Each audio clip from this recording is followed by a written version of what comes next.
तो NCERT solution series में आपका फिर से स्वागत है। आज हम करेंगे एनसीईआरटी क्लास 10 का जो कि एक्सरसाइज 1.1 का क्वेश्चन है। 6th question, explain why 7 into 11 into 13 plus 13 ये कंपोजिट नंबर दिया हुआ है हमारे पास। कंपोजिट नंबर का मतलब क्या बता देता हूं मैं तुम्हें। कंपोजिट नंबर क्या होता है? कंपोजिट नंबर मतलब वो नंबर जिनके फैक्टर 2 से ज्यादा हो। मतलब जैसे 6 के फैक्टर क्या क्या होंगे? 2 into 3 into 1 और इंटू 6। मतलब 6 खुद का 6 फैक्टर हो सकता है, 2 होगा, 3 होगा, 1 होगा, मतलब 2 से ज्यादा इसके फैक्टर्स हैं। तो देखो, अगर हमारे पास नंबर है 7 into 11 into 13 plus 13, ये हमारे पास नंबर है। चेक करना है ये कंपोजिट नंबर है कि नहीं, तो हमें इसके फैक्टर निकालने होंगे 2 से ज्यादा। तो देखो हम क्या करते हैं, 13 यहाँ भी दिख रहा है, यहाँ भी दिख रहा है, तो हम क्या करते हैं, कॉमन ले लेते हैं। तो देखो ये एक नंबर है, ये पूरा मल्टीप्लीकेशन में है, इसमें एक ऑपरेटर लगा हुआ है प्लस का और इसके बाद एक नंबर लगा हुआ है, ठीक है। तो हम क्या करते हैं, 13 कॉमन लेते हैं इसमें से। तो 13 कॉमन लिया था, 7 into 11 plus 1, ठीक है। ये कैसे आया? क्योंकि 13 हमने दो नंबर से लिया कॉमन, एक नंबर ये रहा, एक नंबर ये रहा। 13 यहाँ से कॉमन लिया तो 13 बाहर आ गया, यहाँ बचा 7 into 11। 13 यहाँ से कॉमन लिया तो यहाँ कुछ नहीं था, 13 into 1 था तो 1 कॉमन आ गया। तो देखो 13 आ गया इंटू 7 into 11 plus 1। 7 into 11 क्या होगा? 77 plus 1 क्या होगा? 78। 78 के फैक्टर तुम्हें पता ही है, 2 से ज्यादा होंगे।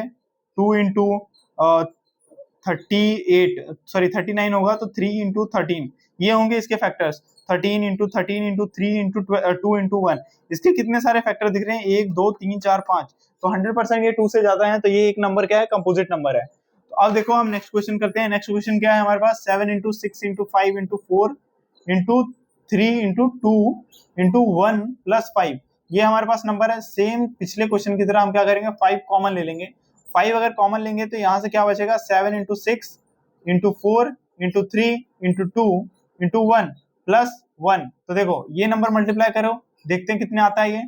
7 3 21, 21 into 8 into 6, तो ये कितना आ जाएगा तुम्हारे पास? 21 into 8 168, और फिर उसके बाद 6 से मल्टीप्लाई करोगे तो ये आ जाएगा 8 6 54 और 6 6 36। 36 और 5 कितना हो जाएगा हमारे पास?